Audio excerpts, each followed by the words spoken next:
12월 30일 수요일 매일 가정 예배를 드리겠습니다. 조용한 기도로 우리의 마음을 하나님께 모읍니다.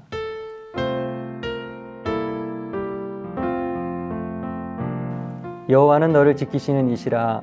여호와께서 내 오른쪽에서 내 그늘이 되시나니 낮에 해가 너를 상하게 하지 아니하며 밤의 달도 너를 해치지 아니하리로다. 아멘.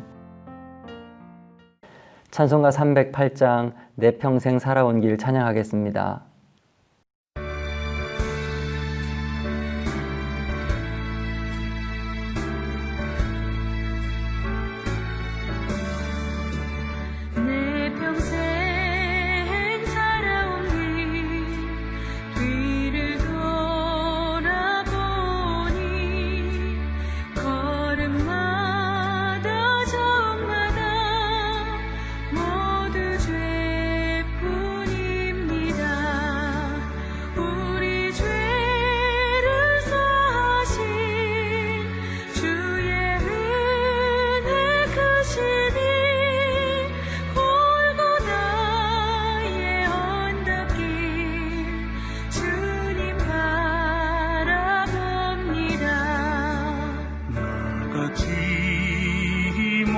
인간 주님께서 살리려 하늘나라 영광 보좌 모두 버리시었네. 낮고 낮은 세상에 사람 형상 입으신 하나님의 큰 사랑 어디에다 견주리. 예수님 나의 주님 사랑의 주 하나님 이제 나는 예수님만 높이면서 살겠네. 나의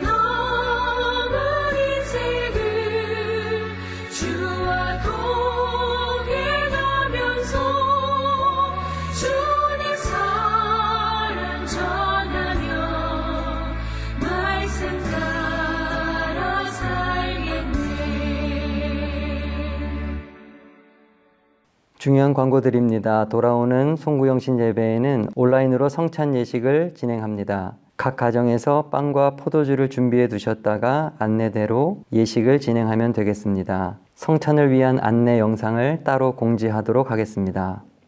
오늘 함께 볼 하나님의 말씀은 욥기 31장입니다. 이 장은 욥의 독백 마지막 부분인데 지금까지 욥과 세 친구의 독백을 마무리하는 역할을 합니다. 그리고 앞으로 32장부터 37장까지 이어지게 될 엘리후의 중재 변론을 이끄는 역할을 합니다. 욥의 마지막 변론을 드라마 바이블로 함께 보겠습니다.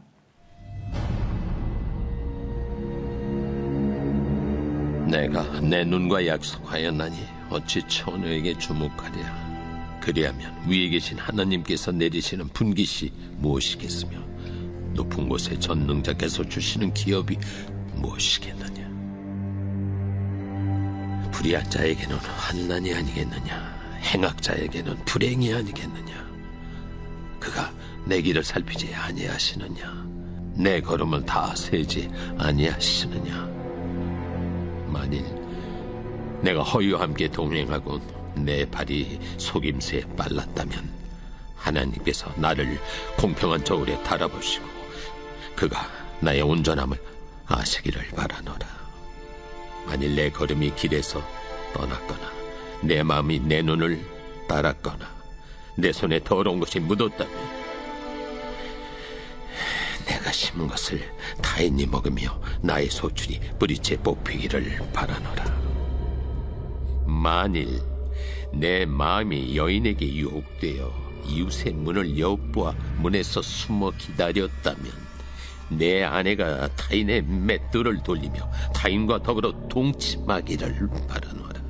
그것은 참으로 음란한 일이니 재판에 회부할 죄악이요 멸망하도록 사려는 불이니 나의 모든 소출을 뿌리채 뽑기를 바라노라. 만일 남종이나 여종이 나와 더불어 쟁론할 때 내가 그의 권리를 저버렸다면 하나님이 일어나실 때 내가 어떻게 하겠느냐? 하나님이 심판하실 때 내가 무엇이라 대답하겠느냐? 나를 뱃속에 만드신 이가 그도 만들지 아니하셨느냐? 우리를 뱃속에 지으신 이가 한 분이 아니시냐? 내가 언제 가난한 자의 소원을 막았거나 과부의 눈으로 하여금 실망하게 하였던가? 나만 혼자 내 떡덩이를 먹고 고아에게 그 조각을 먹이지 아니하였던가? 실상은 내가 젊었을 때부터 고아 기르기를 그의 아비처럼 하였으며 내가 어렸을 때부터 과부를 인도하였노라. 만일 내가 사람이 의복이 없이 죽어가는 것이나 가난한 자가 덮을 것이 없는 것을 못 본 채 했다면, 만일 나의 양털로 그의 몸을 따뜻하게 입혀서 그의 허리가 나를 위하여 복을 빌게 하지 아니하였다면, 만일 나를 도와주는 자가 성문에 있음을 보고 내가 주먹을 들어 고아를 향해 휘둘렀다면 내 팔이 어깨뼈에서 떨어지고 내 팔뼈가 그 자리에서 부스러지기를 바라노라. 나는 하나님의 재앙을 심히 두려워하고 그의 위엄으로 말미암아 그런 일을 할 수 없느니라. 만일 내가 내 소망을 금에다 두고 순금에게 너는 내 의뢰하는 바라 하였다면, 만일 재물의 풍부함과 손으로 얻은 것이 많음으로 기뻐하였다면, 만일 해가 빛남과 달이 밝게 뜬 것을 보고 내 마음이 슬며시 유혹되어 내 손에 입맞추었다면, 그것도 재판에 회부할 죄악이니 내가 그리하였으면 위에 계신 하나님을 속이는 것이리라. 내가 언제 나를 미워하는 자의 멸망을 기뻐하고 그가 재난을 당함으로 즐거워하였던가? 실상은 나는 그가 죽기를 구하는 말로 그의 생명을 저주하여 내 입이 범죄하게 하지 아니하였노라. 내 장막 사람들은 주인의 고기에 배부르지 않은 자가 어디 있느뇨 하지 아니하였는가? 실상은 나그네가 거리에서 자지 아니하도록 나는 행인에게 내 문을 열어주었노라. 내가 언제 다른 사람처럼 내 악행을 숨긴 일이 있거나 나의 죄악을 나의 품에 감추었으며, 내가 언제 큰 무리와 여러 종족의 수모가 두려워서 대문 밖으로 나가지 못하고 잠잠하였던가? 누구든지 나의 변명을 들었다오. 나의 소명이 여기 있으니 전능자가 내게 대답하시기를 바라노라. 나를 고발하는 자가 있다면 그에게 고소장을 쓰게 하라. 내가 그것을 어깨에 메기도 하고 왕관처럼 머리에 쓰기도 하리라. 내 걸음의 수요를 그에게 알리고 왕족처럼 그를 가까이 하였으리라. 만일 내 밭이 나를 향하여 부르짖고 밭이랑이 함께 울었다면, 만일 내가 값을 내지 않고 그 소출을 먹고 그 소유주가 생명을 잃게 하였다면, 밀 대신에 가시나무가 나고 보리 대신에 독보리가 나는 것이 마땅하니라. 하고 욥의 말이 그치니라.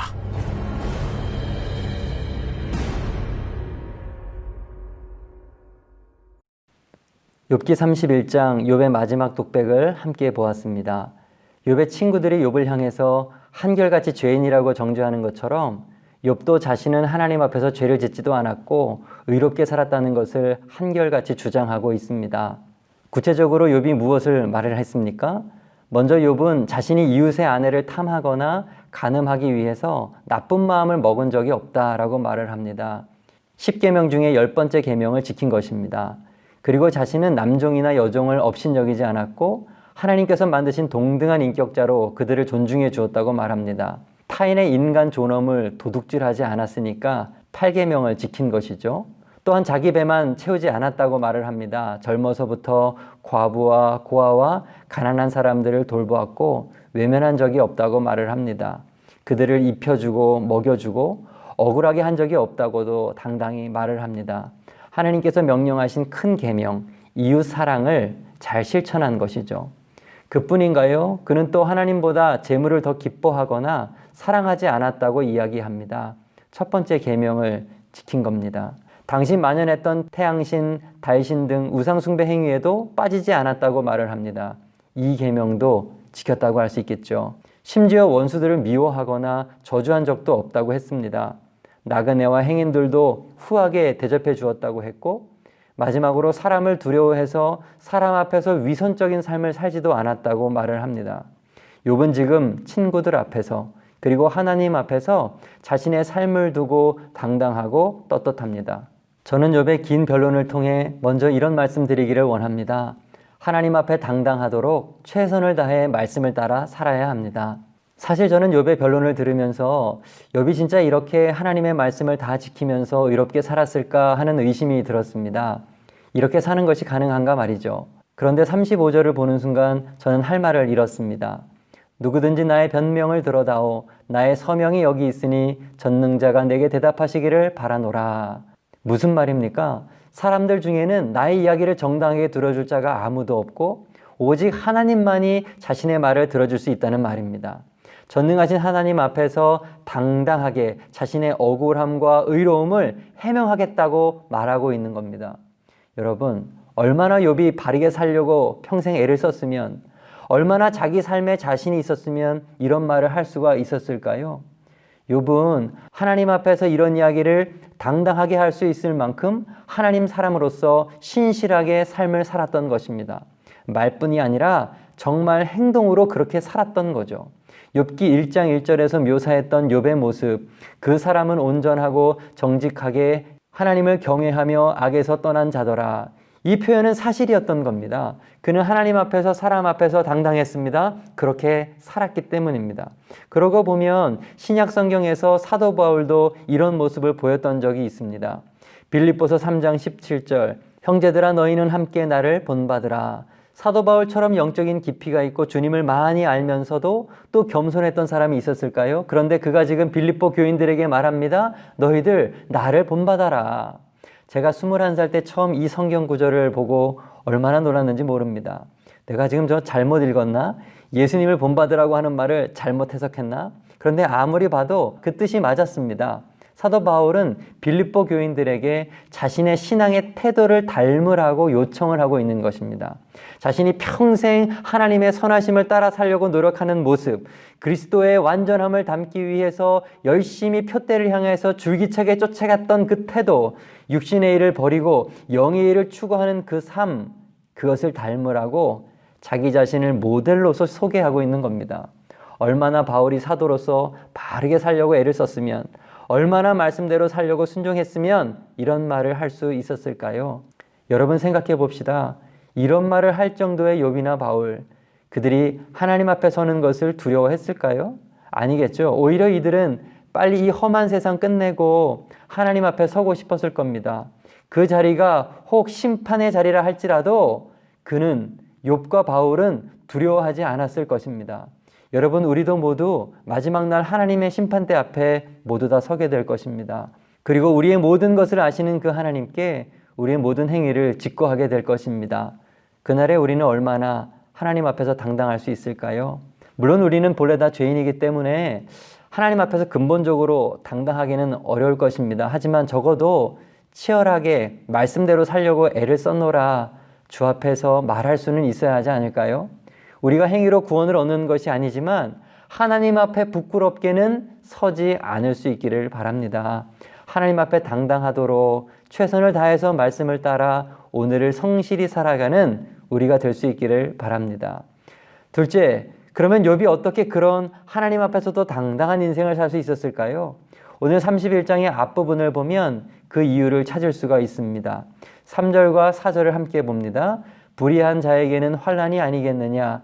행악자에게는 불행이 아니겠느냐? 그가 내 길을 살피지 아니하시느냐? 내 걸음을 다 세지 아니하시느냐? 하나님은 불의한 자를 결국 심판하시는 분이시고 그분은 인생의 걸음을, 그 길을, 모든 행위를 감찰하고 계신다고 말하는 것입니다. 그러니까 욥이 지금까지 하나님의 뜻대로 의로운 삶을 살 수 있었던 것은 심판자 하나님께서 불꽃 같은 눈으로 인생을 다 감찰하고 계시다는 사실을 늘 인식하고 있었기 때문입니다. 두 가지. 첫째, 하나님은 심판자라고 하는 사실. 둘째, 그분은 늘 우리를 바라보고 계시다는 사실. 이 두 가지가 그를 의롭게 살 수 있게 만들었다는 것입니다. 사랑하는 여러분, 하나님의 심판을 기억하고 내가 하나님 앞에 늘 서 있다는 사실을 기억하시기를 바랍니다. 심판자신 하나님을 늘 인식하고 살아야 우리는 죄를 피할 수가 있습니다. 문제는 우리는 연약하고 망각의 동물이라는 점입니다. 주님을 늘 생각하며 살고 싶지만 순간의 유혹을 이기지 못하고 죄를 범합니다. 하나님께서 우리에게 늘 심판자이신 하나님을 기억하며 살 수 있도록 도와주시기를 간절히 기도합니다. 제가 신학생 때 주님 만나고 얼마 되지 않았을 때입니다. 정말 죄를 짓기 싫었습니다. 근데 자꾸 주님을 잊어버리고 깜빡하고 또 죄를 짓고 나쁜 생각을 하고, 그래서 그때 저는 제 방을 말씀으로 도배를 했던 적이 있습니다. 방문에 성경 말씀을 종이에 프린트해서 붙여놓고, 문을 열고 들어가면 정면에 또 말씀을 또 붙여놓고, 컴퓨터 모니터 위에도 두꺼운 종이로 말씀 구절을 딱 붙여놓고, 침대에 앉으면 정면 벽에도 말씀을 붙여놓고, 누우면 천정에도, 옆으로 누워서 보면 거기에도, 하여간 주님만 생각하고 싶어서 그렇게 했습니다. 그땐 그랬습니다. 어떻게든 주님 기억하려고. 여러분은 주님을 잊지 않으려고 오늘 어떤 노력을 하고 계십니까? 오늘날 한국교회가 세상으로부터 손가락질을 당하는 이유가 무엇일까요? 거룩함을 상실한 이유가 무엇일까요? 심판하시는 하나님, 두려운 하나님을 잊었기 때문은 아닐까요? 죄와 심판, 지옥에 대한 설교를 여러분은 언제 들어보셨습니까? 하나님은 사랑이시지만 동시에 공의로운 분이심을 잊지 말아야겠습니다. 주님 다시 오시는 그날 주 앞에서 우리의 모든 것은 숨김없이 다 드러날 수밖에 없습니다. 고린도후서 5장 10절, 이는 우리가 다 반드시 그리스도의 심판대 앞에 나타나게 되어 각각 선악간에 그 몸으로 행한 것을 따라 받으려 함이라. 마지막 심판의 그날을 두려워만 하는 자 되지 마시고 그날을 기다리는 좋은 성도 되시기를 바랍니다. 말씀을 정리하겠습니다. 오늘은 욥기 31장을 통해 두 가지 말씀드렸습니다. 첫째, 하나님 앞에 당당하도록 최선을 다해 말씀을 따라 살아야 합니다. 둘째, 하나님의 심판을 기억하고 하나님 앞에 늘 내가 있다는 사실 기억해야 합니다. 말씀 붙잡고 오늘도 승리하시기를 바랍니다. 기도하겠습니다. 살아계신 하나님, 2020년 한 해도 하나님의 은혜로 견디고 살아오게 하심을 감사합니다. 비록 코로나 바이러스로 마음껏 교회에 모일 수는 없지만 은혜를 사모하는 마음으로 오늘도 영상으로 예배합니다. 우리의 마음을 받아 주옵소서. 욥의 당당한 고백을 통해 우리 자신의 신앙을 돌아봅니다. 마지막 주님 앞에 섰을 때 의롭다고 당당하게 말할 수는 없어도 최선을 다해서 살아왔노라, 치열하게 싸우다가 왔노라 이야기할 수 있는 우리 되기를 원합니다. 처음과 끝이 되시고 이 세상의 창조자시며 심판자이신 하나님을 사랑하고 또 경외하는 우리 되게 해 주시옵소서. 무소부재하신 하나님께서 지금 내 앞에도 계시다는 사실 늘 인식하게 하시고 오늘을 주님 앞에서 성실하게 바르게 살도록 힘 주시옵소서. 우리 교회를 주님께 맡깁니다. 주께서 우리의 상황을 아시는 줄 믿습니다. 하나님께서 기뻐하시는 담임 목사님을 세워 주옵소서. 코로나 이후 변화를 요청하는 새 시대를 잘 헤쳐나갈 수 있는 지혜롭고 창의적인 리더를 친히 세워 주시옵소서. 성도들의 마음속에 있는 두려움은 다 물리쳐 주시고 오히려 이때 더욱 한 마음으로 기도하도록 뜨겁게 은혜 더하여 주시옵소서.